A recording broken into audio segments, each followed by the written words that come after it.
Hello and welcome. We are in the area north of Lake Pleasant today, exploring a couple of historic structures on the Tule Creek Homestead Trail. And right now we are in the bizarre looking stretch of Humbug Creek. From the recent rains, you can see is actually flowing quite nicely today. Now, the name of Humbug Creek is rumored to have come from miners who worked the area, and when they couldn't find anything, they obviously shouted "Bah Humbug," and well, the rest is history. But the main reason we are here today is this China Dam. Built probably in the late 1890s to early 1900s, China Dam, as you can see, actually consists of two different structures.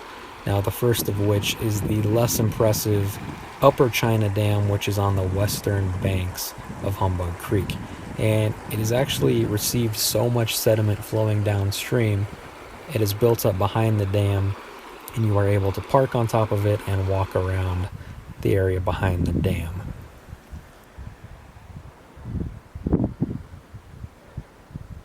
But the main attraction is the much taller and much more impressive China Dam. Now, it gets that name because it was built likely in the 1890s by Chinese workers for hydraulic mining purposes. Now, there's very obviously a large hole in the dam, and it's unsure when that was created, but it was created to allow the water to flow and to prevent sediment from backing up the dam. But it gives us a unique look inside the dam, which was built using basically stacked rocks from the surrounding area. And then they put these kind of bricks and then coated it with a layer of cement. And it has actually stood the test of time. It is a very solid structure, minus the big hole. And you can walk up on the top of it and take a look around. When you look upstream, you can see all the debris that has flown down. All of the tree branches and boulders and stuff have gotten caught by the dam. And then looking downstream, you can see it flows relatively smooth into Lake Pleasant. Now, up on top of the dam, you can also see these bypass tunnels, which were probably created when the dam was built to allow water to be diverted up over the top of the dam in the event there was too much water. Now, again, this was built for mining so that the people upstream could use the water to power all of their equipment and live. And you can actually check out the ghost town of Columbia further upstream, but it is on private property. But this is only one of two main stops on the trail. We are going to continue on across Humbug Creek and further northeast to Tule Creek.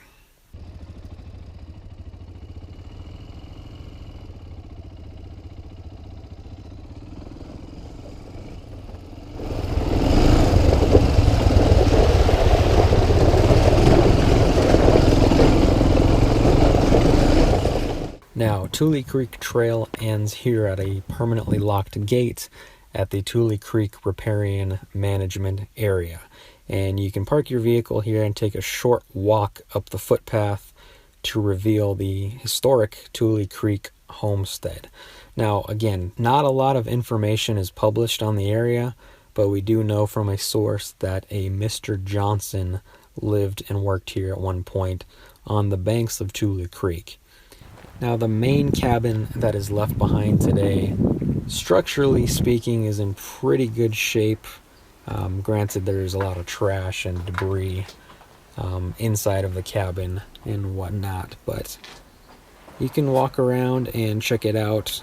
The cabin consists of two main rooms and then several add-on porches, a workshop, and eventually at one point electricity was put in. Now, all of the earliest graffiti appears in 1994, and that was when the homestead was actually abandoned. When the Lake Pleasant Development Committee went around doing surveys, they basically kicked Mr. Johnson off of his property because they thought the homestead would be underwater. So he left in 1994, the dam was created, Lake Pleasant filled up, and it's pretty obvious that the shoreline is several miles away.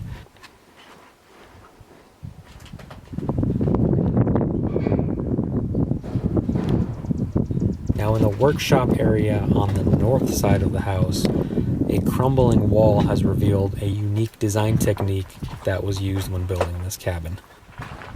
It's built out of cans. Look at the inside. Or you can come around this way, but just all these like tin cans. Look at that. Oh. You can see it inside the pillar there. Wow. Never seen that before. I guess they used whatever they had laying around. Oh, that is crazy. Because I've seen pictures of that before, but I didn't know where it was. You've never seen that in a wall before? Like I haven't. No, never. That is insane. Well, that's one way to fill up them.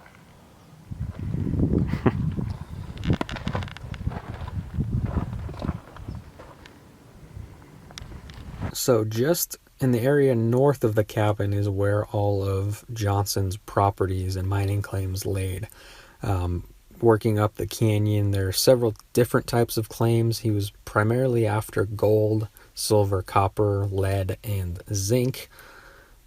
And there is much evidence of mining on the hillside behind the cabin, including several cement foundations and diggings.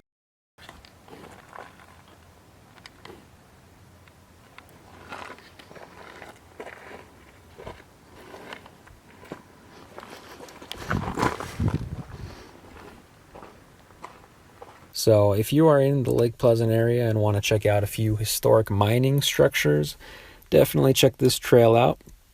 It is moderately difficult, and you can find more history and more info on how to get here in the description. So, as always, thank you for watching, and we will see you guys on the next adventure.